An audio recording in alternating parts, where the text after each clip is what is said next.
verso 15.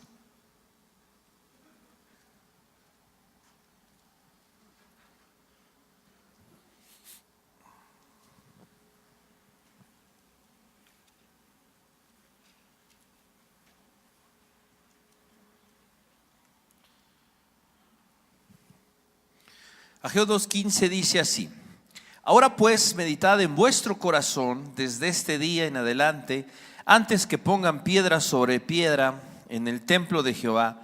Antes que sucediesen estas cosas, venían al montón de 20 efas y había 10, venían al lagar para sacar 50 cántaros y había 20, os herí con viento solano, con tizoncillo y con granizo en toda obra de vuestras manos, mas no os convertisteis a mí, dice Jehová. Meditad pues en vuestro corazón desde este día en adelante, desde el día 24 del 9º mes, desde el día que se echó el cimiento del templo de Jehová. Meditad pues en vuestro corazón. No está aún la simiente en el granero, ni la vid, ni la higuera, ni el ganado, ni el granado, ni el árbol de olivo ha florecido todavía, mas desde este día os bendeciré. Hay algo en Dios que es maravilloso, ¿sí? Y es que a pesar de que es un Dios fuerte, dice el libro del Éxodo, fuerte, celoso, que visita la maldad de los padres sobre los hijos hasta la tercera y cuarta generación de los que me aborrecen. A pesar de eso, en todo el tiempo que Dios manifiesta su juicio, su ira, manifiesta su indignación con respecto al pecado, siempre da una luz de esperanza, da una luz de gracia para todo aquel que se pueda arrepentir. De tal forma entonces que tenemos un Dios verdaderamente justo, santo, pero que se deleita en misericordia. O sea, yo no sé qué cosas sean aquellas que a ti te deleiten. Lo que a uno le deleita es aquello que uno disfruta, aquello en lo que uno no solamente se apasiona, sino que lo disfruta y que es algo verdaderamente satisfactorio. Pues déjame decirte una cosa, la Biblia dice que Dios se deleita en misericordia. Vemos el trono de Dios, la sala del trono de Dios, ahí en el Apocalipsis, y está el mar de cristal mezclado con fuego. ¿Sí? Esa ira contenida, detenida por siglos, que está a punto de ser derramada sobre la tierra. Vemos al ángel también en el Apocalipsis con el fuego, con el incienso que tomó del altar y agitando el cáliz de la ira de Dios, a punto de lanzarlo sobre la tierra, sobre los moradores de este planeta. Sin embargo, detrás de todo eso, detrás de ese cuadro de ira, detrás de ese cuadro que está a punto de juzgar Dios a la humanidad, vemos el color esmeralda, vemos el arco iris, en donde Dios se acuerda que tiene un pacto, en donde Dios, a pesar de que va a juzgar esta tierra y la va a destruir y la va a consumir, y como dice Pedro, serán deshechos los elementos, serán consumidos, a pesar de todo eso, de que la humanidad experimentará la ira de Dios a causa de su pecado, a pesar de eso, en medio de todo eso, va a haber misericordia. Ese es Dios. Ese es el Dios en el que creemos. Ese es el Dios que nos alienta, que nos motiva, que nos impulsa para vivir de una manera diferente. Y sabes, en este pasaje es precisamente el cuadro que se nos intenta o que se nos muestra precisamente. Fíjate, dice el texto ahí que leímos. Pone la fecha nuevamente, ¿sí? Y dice, bueno, pues desde este día hay algo importante, ¿sí? Meditad en vuestro corazón antes de que pongan piedra sobre piedra, esto es la edificación del templo, ¿sí?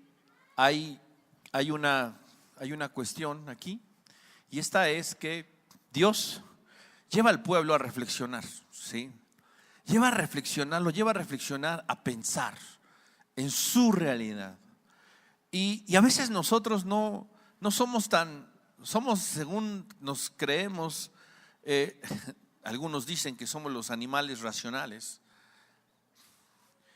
Somos racionales, eso es cierto, pero a veces esa razón como que no nos asiste mucho o no la utilizamos mucho, porque vivimos en un mundo que simple y sencillamente nos condiciona, nos alinea de tal manera que ya funcionamos como por instrumentos, ¿no? Te levantas tú las mañanas, sabes lo que tienes que hacer.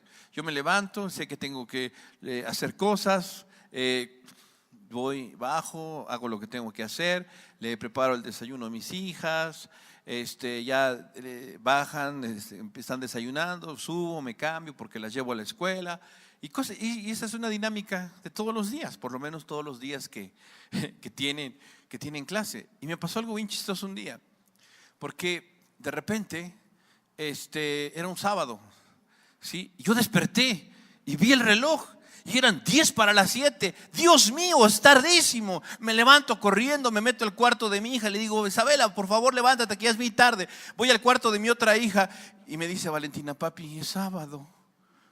Ok, duérmanse, no dije nada. Y me regreso. ¿Por qué? Porque es una inercia de vida que llega a un punto en el que no pensamos, no dimensionamos. A veces ya simplemente, ¿qué toca? No, pues es la hora del café. Bueno, pues un café. Y es esto. Y nuestra vida lleva una inercia que a veces no nos detenemos a pensar: ¿por qué? ¿Por qué estoy aquí? ¿Por qué estoy haciendo esto? ¿Por qué estoy viviendo esto? ¿Por qué está pasando esto? Y Dios quiere que sí nos detengamos a pensar, que reflexionemos, ¿sí? Y le dice Dios a su pueblo: sabes, mira, piensa en esto. Antes, verso 16, que sucediesen estas cosas. ¿Qué cosas? Pues las cosas que Dios le dijo en los versículos anteriores, ¿sí? El llamado de Dios, el arrepentimiento del pueblo. Antes que sucediesen estas cosas, venían al montón de 20 efas y había 10. Venían al lagar para sacar 50 y había 20. ¿Sí? El efa era una medida, ¿sí? un canasto, una medida de volumen, ¿sí? Y generalmente pues se medían granos, se medían semillas, los cuales servían para comerciar, para comprar, para intercambiar. Era como una especie de símbolo del comercio, un símbolo financiero, ¿sí? Y aquí está diciendo: sabes, antes de que sucediera esto, ¿qué? Que te dieras cuenta de tu realidad, que te arrepintieras de tu pecado, ibas al montón de efa y tú esperabas encontrar 20 y solamente encontrabas 10. Piensa en eso, ¿sí? Ahora, ibas al lagar, ¿sí? A buscar el vino o el aceite en su defecto, y lejos de encontrar lo que tú esperabas, encontrabas menos de la mitad, ¿sí? Eso sucedió antes. No solamente eso, no solamente tus finanzas, ¿sí? Se ven afectadas o se vieron afectadas por el pecado. Aquí el punto central es ese: el pecado. Date cuenta que el efecto del pecado no solamente te separó de Dios, no solamente te distanció de Dios, no solamente te robó el gozo de tu salvación, no solamente no te permitió alabar a Dios con libertad, ¿sí? Con alegría, con gozo, porque a veces eso sucede. Hay gente que le cuesta trabajo alabar a Dios, sentir lo que está diciendo. ¿Por qué? Porque hay algo que se llama pecado ahí en medio, ¿sí? que no permite disfrutar la presencia de Dios. A veces le echamos la culpa a la alabanza. No fluyeron estos chamacos hoy. Y hay días que sentimos que no fluyen. Mira, sabes que ellos tienen una responsabilidad delante de Dios y ellos entregan cuentas de su llamado, de su ministerio. Pero si tú sientes que no fluye algo en ti, en tu interior, en tu vida, no es culpa de ellos, es culpa de nosotros, porque hay algo que está estorbando, ¿sí? Entonces no solamente se trata de eso, no solamente el asunto del pecado trae consecuencias respecto a Dios, a tu distanciamiento con Dios, sino que además en tu vida, en lo financiero, en lo económico, ¿sí? En la práctica diaria hay afectaciones, ¿sí? Hay afectaciones. Y luego dice, verso 17: os herí con viento solano, con tizoncillo, con granizo. en toda obra de vuestras manos, mas no os convertisteis a mí, dice Jehová. Todas estas referencias apuntan a situaciones naturales, a desastres naturales, afectaciones naturales que suceden, ¿sí? De una u otra manera, algo está sucediendo en este mundo, alrededor de nosotros, que intenta llamar nuestra atención. Ya lo mencionamos en alguna ocasión. Cuando Dios hace temblar la tierra, no solamente es un llamado a la humanidad, no es un llamado a la humanidad para que se arrepienta, es un llamado a su pueblo para que reaccione, para que vuelva su corazón hacia Dios. Entonces, Dios le está diciendo a su pueblo, todo esto que sucede no es un asunto, o no era un asunto con la humanidad, era un asunto contigo. Piensa en eso, ¿sí? Continúa diciendo, y a pesar de eso, ¿sí?, no os convertisteis, dice el Señor, ni se volvieron a mí. No se convirtieron ni se volvieron a mí. Hay un problema cuando nosotros no quitamos el pecado, ¿sí? Y el pecado tiene un efecto destructor. Y Dios quisiera que entendiéramos nosotros que Él puede quitar ese efecto destructor. Definitivamente.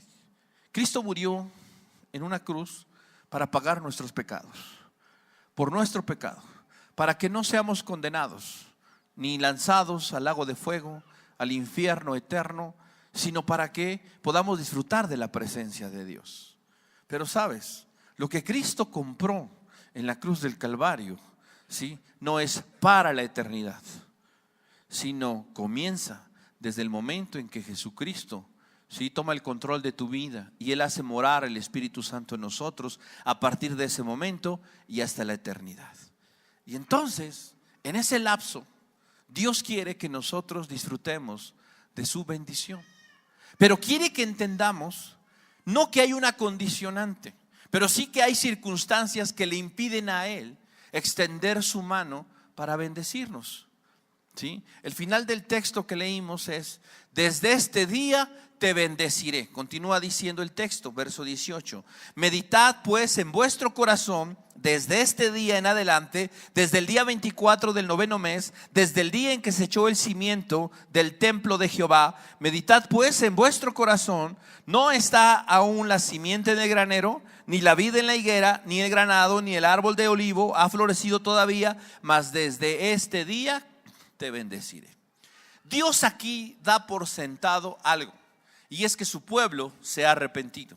Dios es el único que puede conocer el corazón. Dios es el único que puede saber la profundidad de nuestros pensamientos. Y ese arrepentimiento es lo que a Dios le mueve para hacer una promesa. Pero le dice al pueblo: medita bien en tu corazón, porque a pesar de que Dios puede bendecir al pueblo institucionalmente, generalmente, por el arrepentimiento de la mayoría, hoy en día las cosas no funcionan así. Hoy en día es un asunto personal. Hoy en día es un asunto particular. Cada uno de nosotros necesita reflexionar qué camino voy a seguir. Dios nos pone un camino doble delante de nosotros, el cual nosotros debemos de elegir, ¿sí? Leemos rápidamente Isaías 1.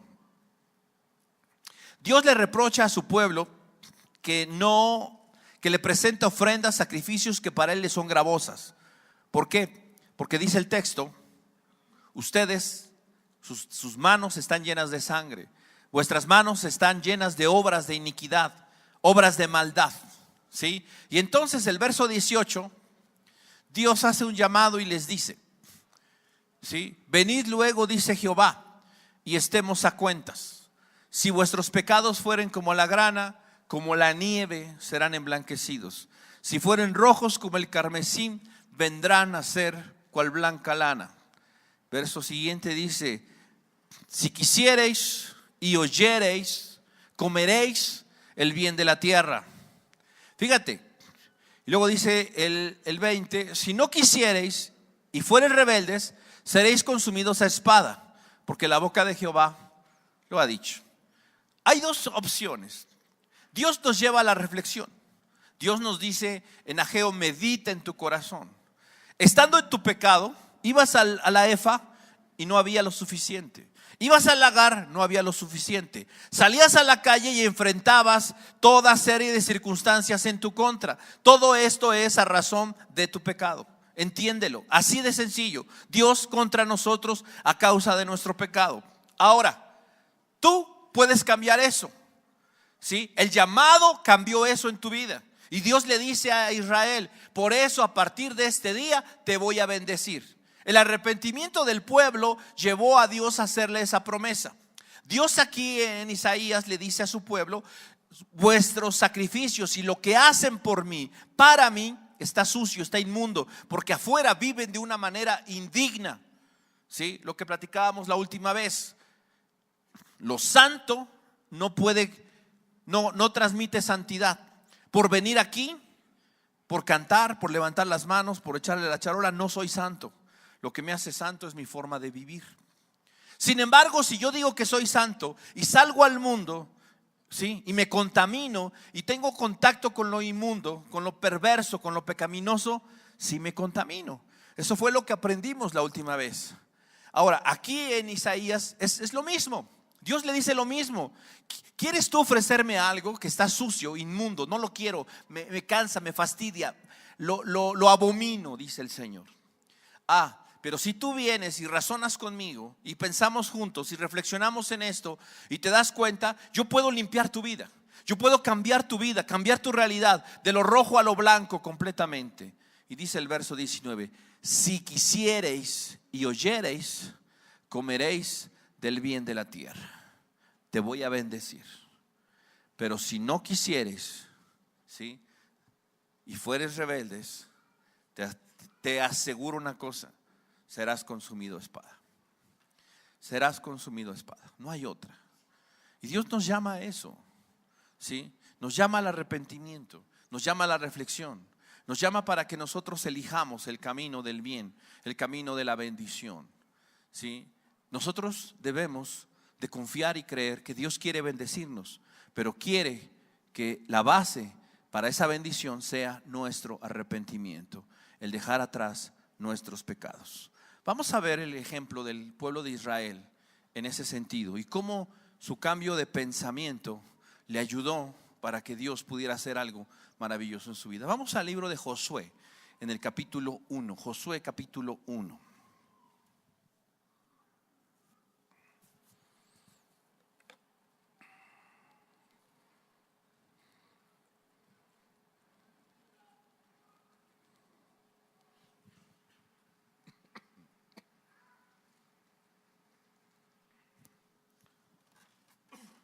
Josué capítulo 1. Está el pueblo a la orilla del Jordán, ¿sí? Dice el 1:1: aconteció después de la muerte de Moisés, siervo de Jehová, que Jehová habló a Josué, hijo de Nun, servidor de Moisés, diciendo: mi siervo Moisés ha muerto, ¿sí? Levántate pues y pasa tú este Jordán. Eso fue lo que Dios le dijo a Josué, ¿sí? Que se levantara, ¿sí? Que se levantara y que guiara al pueblo a través del Jordán. Y fíjense lo que dice el versículo 3: yo os he entregado, ¿sí? Tiempo pasado, ¿sí? Tiempo pasado del verbo ya fue, ya sucedió, ya se dio. Entonces, yo os he entregado, como lo había dicho a Moisés, todo lugar que pisare la planta de vuestro pie. Dios le dijo a Israel: yo ya te entregué. Lo único que tienes que hacer, Israel, es ir y tomar posesión de la tierra prometida. Es todo lo que necesitas hacer. Ahora, esto se lo dijo a dos generaciones. La generación que salió de Egipto, ¿sí?, aquella que vivió cautiva en Egipto, escuchó esa promesa. Salió de Egipto con esa mentalidad, con esa promesa, ¿sí? Aquí se lo está diciendo a otra generación, no la generación que salió de Egipto. Porque la generación que salió de Egipto, ¿dónde quedó? En el desierto. Pereció en el desierto por incrédula, por orgullosa, porque no le creyó a Dios, ¿sí? Ahorita vamos a ver una situación muy particular. Mira, Dios le hace la misma promesa a dos generaciones. La primera vio cosas poderosísimas. ¿sí? Vio las plagas caer sobre Egipto. Vio las ranas, la sangre, toda aquella cosa maravillosa, sobrenatural que sucedió en Egipto, lo vieron. Aquella noche de la Pascua, ¿sí? Cuando el ángel de la muerte pasó sobre Egipto y mató literalmente a todos los primogénitos, ellos lo vieron, lo vivieron, percibieron, oyeron los gritos de desesperación de la gente, de los egipcios que lloraba por sus muertos, por sus primogénitos. Vieron cómo murieron las vacas, todos los animales, todo lo primogénito murió aquella noche. Y Dios le dijo a su pueblo: ustedes no van a morir, ustedes van a vivir. Los voy a llevar a una tierra que he preparado para ustedes. Y el pueblo le creyó a Dios hasta ese momento. Salieron de Egipto, cruzaron el mar, estuvieron del otro lado del mar, ¿sí? Y entonces ya del otro lado del mar cantaban y decían: ¿quién como Jehová? ¿Quién echó a la mar el jinete, el caballo? A todos los echó a la mar, ¿no? Contentos y maravillados por la obra de Dios, todavía con la promesa de Dios en mente de que Él los iba a bendecir y les iba a entregar una tierra que fluye leche y miel. Y comienza el peregrinar en el desierto. Bueno, estamos en este desierto. ¿Y qué vamos a comer? ¿Y qué vamos a comer? No hay comida. Dios les da maná. Bueno, maná. Después de un tiempo de comer maná, ¿y qué? ¿No hay otra cosa sino maná? Una carnita, un pollito, un bistecito, una racherita, una picaña. Hace hambre, perdón. Entonces, ¿y qué hacen? Dios les da, y Dios les da, y Dios les da. Pero fíjate, ¿cuál es el corazón de ellos? El corazón de ellos no solo es de recibir, no de dar. No hay un corazón comprometido, no hay un corazón comprometido. Dios les dice: ok, espérense, ya se me están desanimando. Vamos a enviar espías que vayan a echarle un ojito a la tierra que yo les prometí. Y designan a un representante de cada tribu y los envían a la tierra prometida. Y entonces van a la tierra prometida, ¿sí? Y entonces, ¿qué resultó? Vinieron y trajeron noticias de aquella tierra y dijeron: sí, es una tierra hermosa, maravillosa, el fruto de la tierra es grandioso y hay cosas muy padres allá. Pero también está Anac, los hijos de Anac, hay gigantes, ciudades fortificadas, ejércitos. Está complicado el asunto. ¿Y qué resulta? Que dicen: no, pues entonces mejor no. Y hablan en contra de la tierra y hablan en contra de todo esto. Solamente 2 fueron los que no hablaron en contra de la tierra, ¿sí? Sino que le creyeron a Dios. Entonces Dios, ¿qué hace? Está bien, ¿no les gusta la tierra que les voy a entregar? ¿No les gusta? Pues vámonos a caminar. 40 años caminando, 40 años. ¿Y a qué hora llegamos? ¿No les gusta la tierra? ¿Para qué se preocupan? ¿Cuándo van a llegar? Si no les gusta, órale, camínele. Y 40 años caminando en el desierto. ¿Cambió su corazón? Nunca cambió. Nunca se arrepintieron de lo que pensaron de Dios, ni lo que pensaron de las bendiciones de Dios. ¿Y sabes qué? Murieron en el desierto. Murmuraron, se cansaron de murmurar. Eso pasó con aquella generación. Y esa generación no entró. Esa generación no cambió su forma de pensar. Salió de Egipto, mas su mente y su corazón nunca dejaron Egipto. Nunca pensaron que Dios verdaderamente era bueno. Nunca pudieron creer eso. De acuerdo. Llegan a esta generación y Dios les dice lo mismo, ¿sí? Pero esta generación es diferente y distinta. Después, en el siguiente capítulo, Dios designa. Josué dice: voy a mandar espías, pero ya no voy a mandar a 12, voy a mandar nada más a 2. Y los manda, ¿sí? Estos traen noticias y dicen: el pueblo de allá están pero temerosos de que lleguemos. Les da miedo saber que ya estamos aquí y que vamos, porque saben que Dios está con nosotros. Le dan la noticia al pueblo, el pueblo se emociona y les dice Josué: prepárense, porque de aquí a 3 días vamos a cruzar el Jordán. Y voltearon y vieron el Jordán, y dice el texto que el Jordán en esa época se desbordaba. Era primavera, se desbordaba el Jordán. Todo lo que se había congelado en las montañas altas, ¿sí? Se había derretido y estaba bajando. y en la corriente del Jordán era bastante fuerte. Y entonces, vamos a cruzar el Jordán mañana, 3 días, prepárense.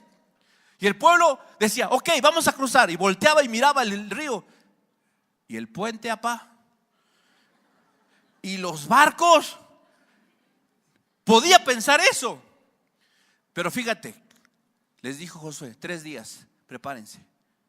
Y esos 3 días no se oyó nada. La Biblia no dice, y el pueblo decía y pensaba y se quejaba y murmuraba y hablaba y le preguntaban a Josué, ¿y cómo vamos a pasar? ¿Y cómo vamos a cruzar? Y los niños, ¿y cómo le vamos a hacer? No pensó en eso. Esta generación era diferente.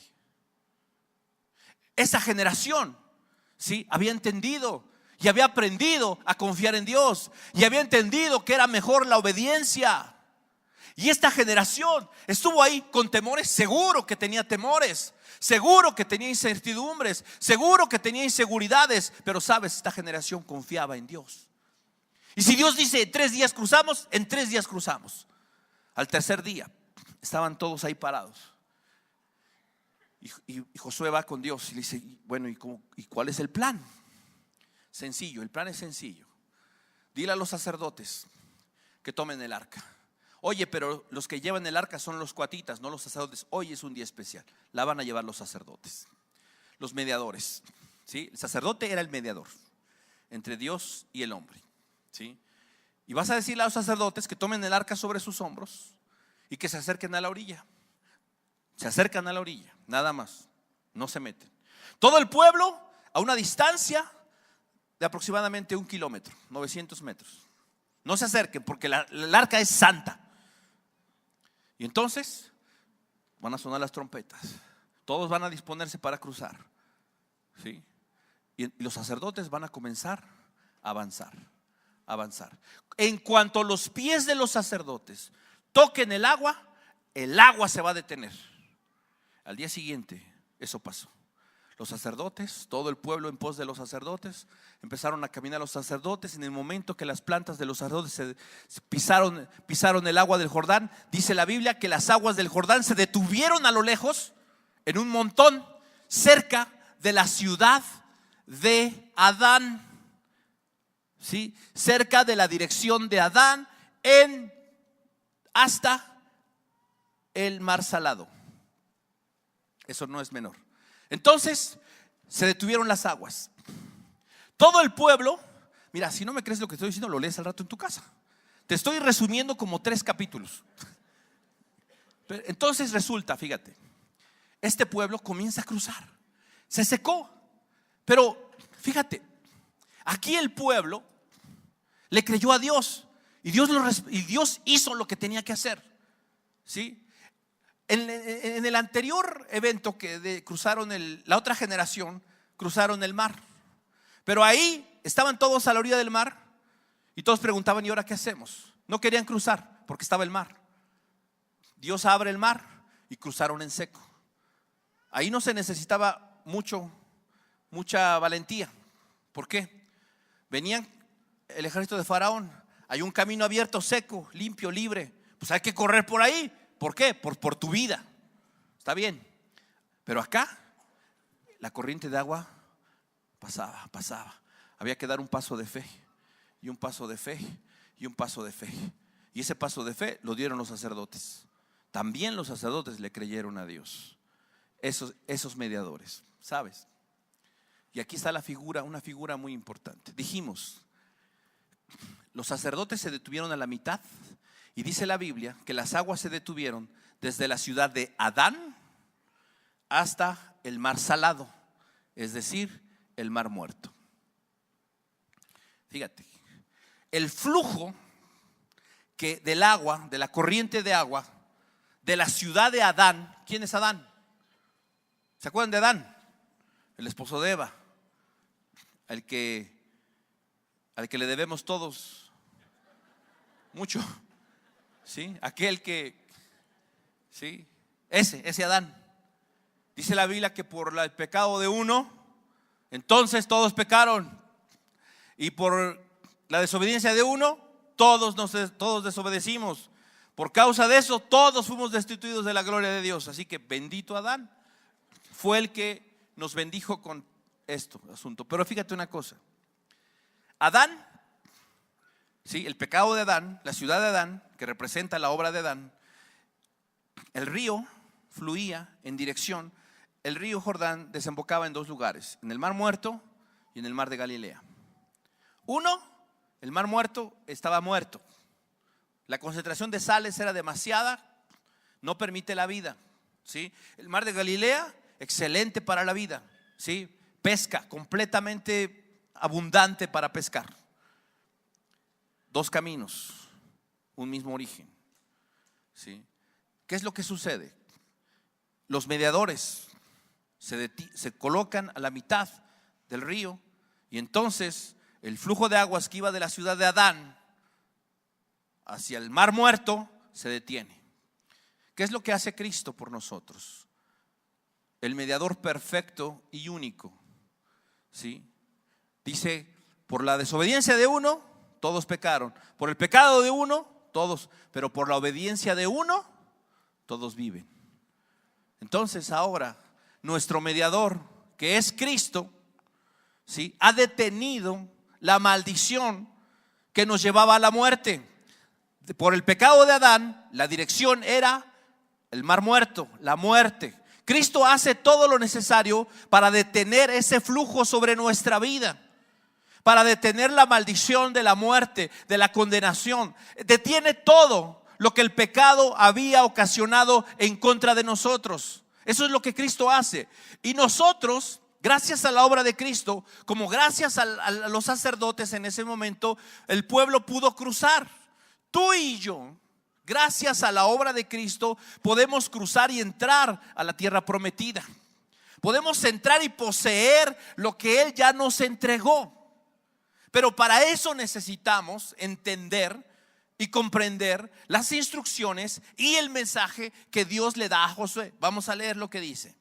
Conociendo ya todo el cuadro, le dice entonces,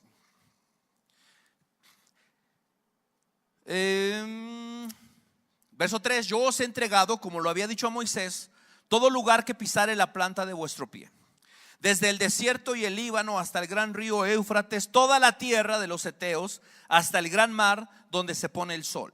Será vuestro territorio. Nadie te podrá hacer frente todos los días de tu vida. Como estuve con Moisés, estaré contigo. No te dejaré ni te desampararé. Qué bonito se oye. Pero sabes, Josué, no es lo único que tienes que hacer, abrir la boca y que todo te caiga del cielo. No. Esfuérzate y sé valiente, porque tú repartirás a este pueblo por heredad la tierra de la cual juré a sus padres que la daría a ellos. Ellos no quisieron, ellos se rebelaron, ellos no me creyeron. Pero si tú me puedes creer, verso 7, solamente esfuérzate y sé muy valiente, ¿sí? Y cuídate de poner por obra todo lo que está escrito en el libro de la ley. No te apartes de ella ni a diestra ni a siniestra, para que seas prosperado en todas las cosas que emprendas. Sabes, el éxito está asegurado, pero el éxito está asegurado sobre una línea, la línea de la obediencia. La base de la obra de Cristo te permite a ti alcanzar el éxito, no tu capacidad, no tus talentos, no tu habilidad, no lo que tú crees que tienes, no lo que tú crees que puedes hacer, sino la obra de Cristo. Y ahora yo puedo pensar y creer que Dios me va a bendecir, pero no me va a bendecir sacándome la lotería. Que me hablen y que me digan: oiga, ¿no quiere un trabajo de dueño? Oiga, ¿no quiere un trabajo de gerente donde usted no hace nada y le pagan bien? Pues sí, a todos nos interesaría un trabajo así. No hay esos trabajos. No esperes. Sí, pero ¿sabes qué? Dios nos dice: te voy a bendecir. Si tú te arrepientes de tus pecados, si tú vienes a la cruz y aceptas la mediación de Jesucristo, ¿sí? ¿Sabes qué? Yo te voy a abrir el camino para que seas prosperado en todo, para que te vaya bien, para que hagas todo lo que tengas que hacer y te funcione, ¿sí? Pero ¿sabes qué? No te apartes del libro de la ley.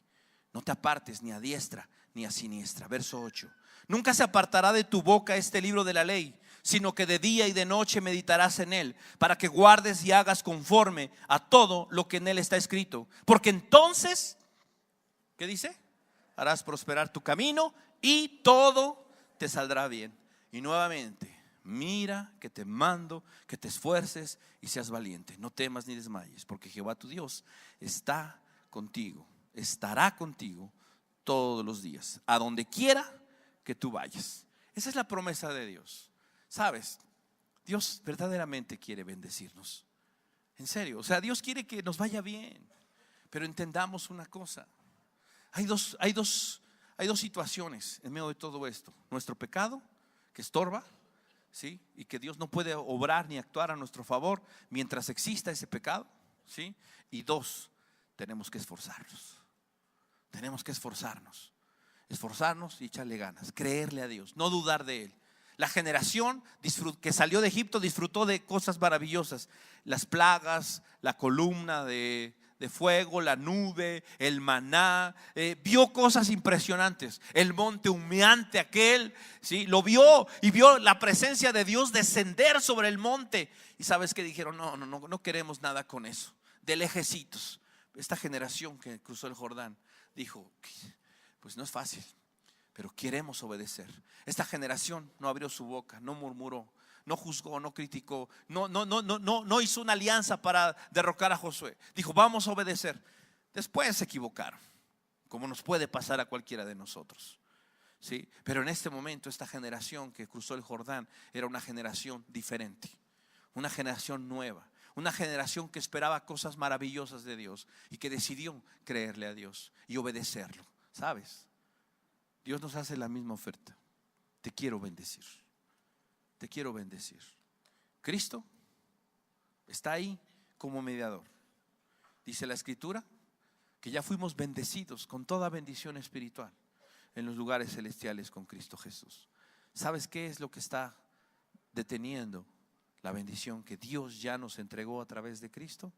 ¿Sí? Que nosotros no estamos haciendo lo que debemos, que nuestro pecado sigue ahí en medio y que no nos hemos dispuesto para obedecer su voz.